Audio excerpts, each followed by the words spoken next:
Welcome back to the Counselor HQ podcast. I'm your host, Noelle Rizzio, and today we have an amazing guest that's going to speak with us today. This is Traci Williams.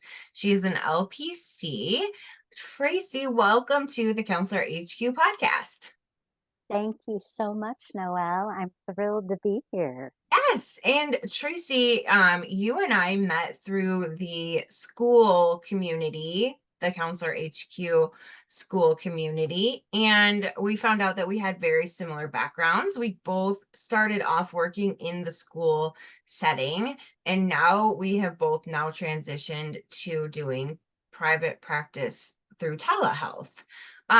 So I know some of the listeners know about my background. Why don't you tell us a little bit about your counseling journey?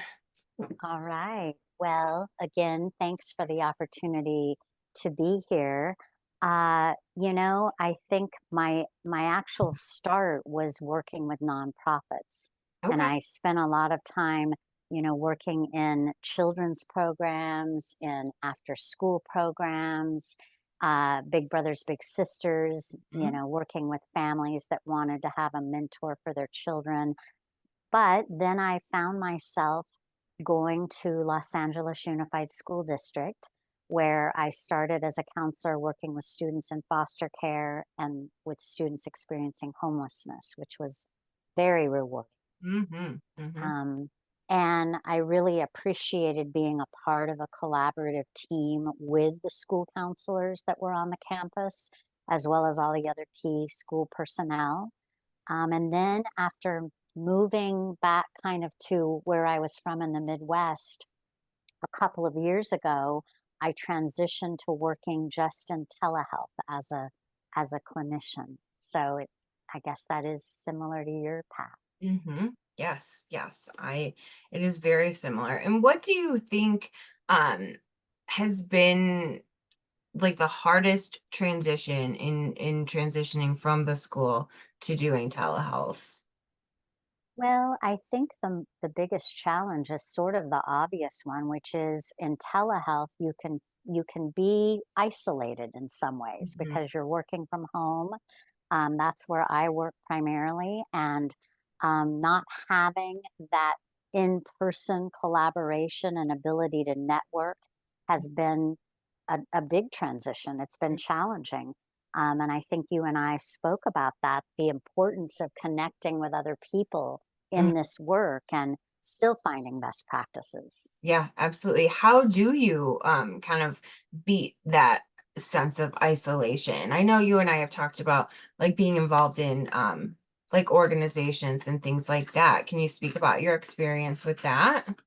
Yes, I realized again over the years we have various associations. So recently I rejoined the Academic Counseling Association. That's American Counseling Association, excuse me. Hmm. And I decided to sign up for consultations. So every other week I now meet online with a group of therapists, and it's been very helpful and powerful. I'm still seeking something more in person in my area, but Hmm. um, how about you, Noelle?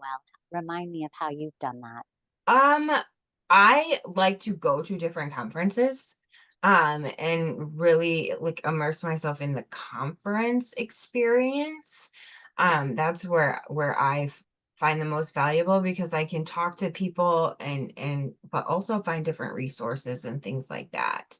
Um, but I love that consultation piece. And so you found that through the American Counseling Association, like on, just on their website. Yes, it was one of the posts. One of the people, I think they had kind of an opening in their Mhm. consultation group. And so I responded and, just after talking to the facilitator, decided to invest in it because as we know, uh, things of value cost money, but it's Mhm. worthwhile. It's just another thing that we can incorporate into writing it off as independent contractors. So it's been a great investment just meeting with those individuals and bouncing, things off one another with clients or with, you Mm, know, best practices. Like I said, it's been great. yeah. Um, I know when we talked earlier about what we were going to talk about today, you had brought up some things that you had dealt with in the schools. Did you want to talk more about any of those? I know we talked about like Sure. best practices Hmm. or data teams, I think were a couple of the themes that we had brought up. Yes, I know some of this might appear to be kind of a basic suggestion, but I think not functioning in a silo is so crucial as a counselor, and making sure that you're not duplicating what the rest of the school team is doing Mm, really matters when it comes to sort of like the school treatment team approach. Ensuring that you're networking with those individuals who have an an accountability and a quote touch of that student, mm, making sure that you're sharing how you work together, and you're not having that student meet with multiple people. Um, and I think it can be very powerful. That was one best practice that I thought was really important. mhm, mhm. And what kind of when you were in the schools, 'cause I know I was in a middle school and we had a bunch of different data teams, and it seemed like for our school, no, a lot of people didn't really know what to do with data. What was your Mm. experience like when it came to data? Well, I think that data has to drive the practice. And a lot of times in schools we don't like hearing that, because we Mhm. don't like keeping track of everything we do and the amount of time, and maybe assigning a service code to it, but Right. that tells us the answers, and it drives the practice of what we should be doing for our students to help them have the best academic outcomes they can have. Mhm. Do you know of any resources off the top of your head for like counselors who are looking to learn how to utilize data more effectively? Well, I feel like part of that has to come from their individual districts. I would hope that True. they, Mm, within those districts, have systems in place. Coming from Los Angeles Unified, such a large district, we mhm, of course had systems and protocols in place, but it could range as simple as a monthly accountability where they track each student that they serve. They assign a code for what they did, the mhm, number of minutes, and that would include outreach to parents, that would include consultation with school staff, that would include if they made home visits, whatever their services were in that given day for individual students. At the mm, end, they could have a tally.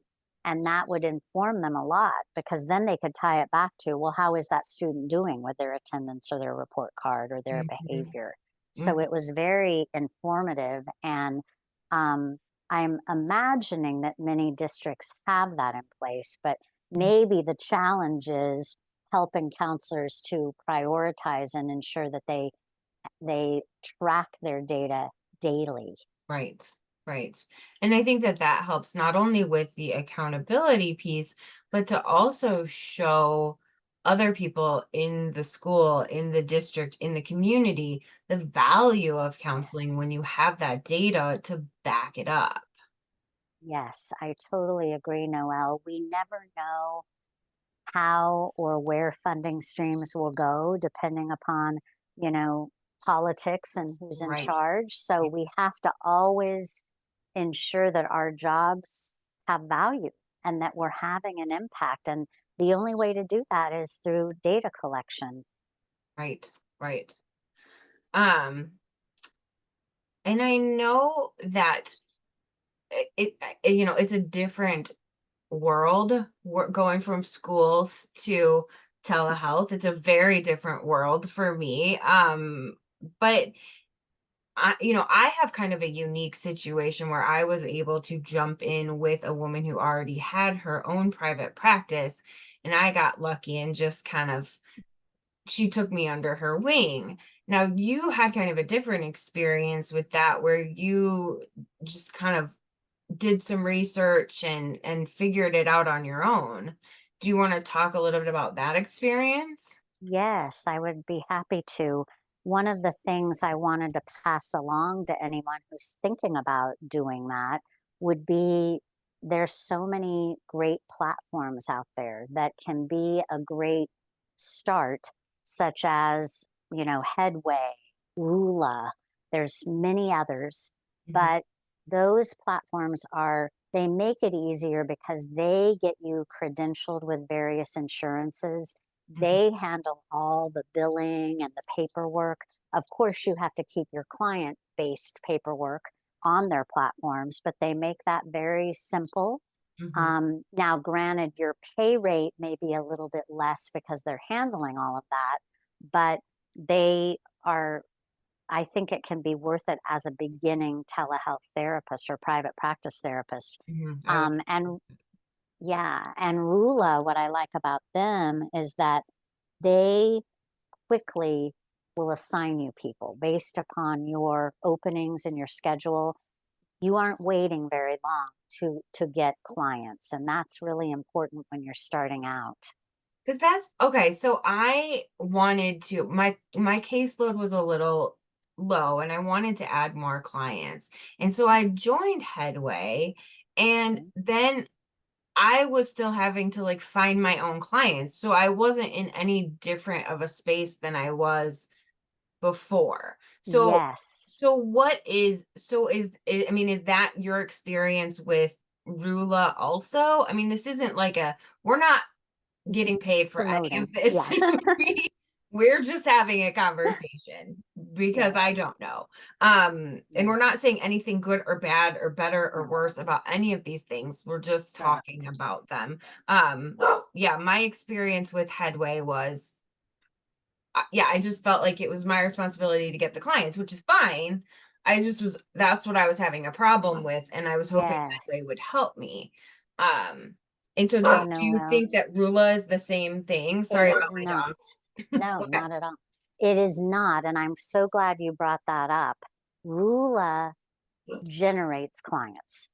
Okay. Headway, I think, wants to work toward that, Okay. but they, for example, I'm considering starting to work with horses in therapy. So, for the people I want to see that are self pay, or even those that I want to check to see if I'm credentialed on their insurance, I Mhm. can filter them through Headway, and they will make that happen because you are exactly right. Headway does not generate clients, whereas Rula does. So there's a Okay. big difference. Yes. Yes, I'm glad you Okay. asked. That is good to know. Um, because yeah, I guess I should have maybe looked into that before I signed up with Headway. But the good thing was is that Headway was really cool and they were really helpful and they walked me through the process. And if I hadn't already been credentialed with insurance companies, they would have done like helped me through that process, which I thought was really cool. Um, yeah. So that I mean that's good. And so I mean, any other, like, tips on Mhm. like, do you do your own taxes? Do you like? Because again, all of this stuff I mean, I do my own taxes, but, like, all of the insurance and everything like that for me is handled through this woman who owns the practice that I work for, and I just am kind of freelance with her. Mhm. How Good much are question. you responsible for in your like daily like administrative tasks? So I was going to say another tip for the new person wanting to do this is to find a good accountant Hmm. because what I was advised to do, I think, has definitely panned out, which is to form an LLC and an S Corp, because that can help you with your taxes. Hmm.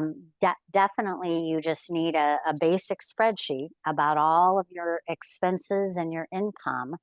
And that accountant can be instrumental in ensuring you're paying your quarterly taxes, you're paying basically the right percentages, and just keeps you accountable, as Right. as we Yeah. would say. Hmm.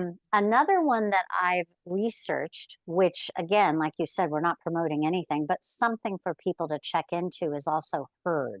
HEARD. Yeah, They I have heard of specialize, them. you've heard of HEARD, they Mhm, specialize in bookkeeping and accounting mhm, for therapists. So mhm. that's another resource. But um, yes, I really have valued my accountant, and I think that's a very essential piece that you have to take into consideration when you're a Yeah. private contractor or a private practice Mhm. owner. Mhm. And I love, getting your perspective on this too, because, I only know as much as I know. And so it's great having somebody else come in and share knowledge and resources and all of that. Um, oh, I lost my train of thought that what I was gonna say. Um, have you ever, just random question, have you ever thought about having like your own practice, just like it that isn't telehealth? Like having face to face, and like have you thought about what that would be like? Mhm. I think the closest Noel that I'll probably come is working with horses because I was volunteering at this place called Living Life Ranch, and Mhm. they were looking for building in therapy with their Mm, horses and their facilitators who are trained to facilitate sessions with got it. people, but they are not therapists. So if Mhm. anything, I'll be doing that, but I do appreciate the flexibility that you have in telehealth. I do It too. really, Yeah. yeah, it I works really do out. too. And I thought, because I've toyed with the idea of, possibly seeing people in person, but I don't have a space, right? Like when I'm doing telehealth, I'm just in my office in my house. And like, so having that space, the only reason I think I would do it is because I would love to do groups. And I think that groups would be so much better in person than they would be over telehealth. I don't know. I'd love to hear someone else's perspective if they've done like telehealth groups and it's been worked out. But I agree with you because I yeah. think I miss, like you, I miss that group dynamic. Yes, and I Um, think that was so prevalent in the school setting too. Like, yes. and I think maybe that's why like I loved doing groups with adolescents, and Yes. I worked in a middle school and I loved doing middle school groups. They were insane and fun and crazy, but they were great. Uh, Mhm. well, Traci, it has just been such a pleasure having you. Is there anything else that we didn't cover that you wanted to add and tell people about, or any resources that came up that you wanted to share? I just think making things as simple as you can, as it going back to being a school counselor, using resources with each other, making sure that you're informing one another of how well Canva works or how well a PowerPoint that could be edited for different schools by different counselors, but having kind of the master to roll out at your district Yes.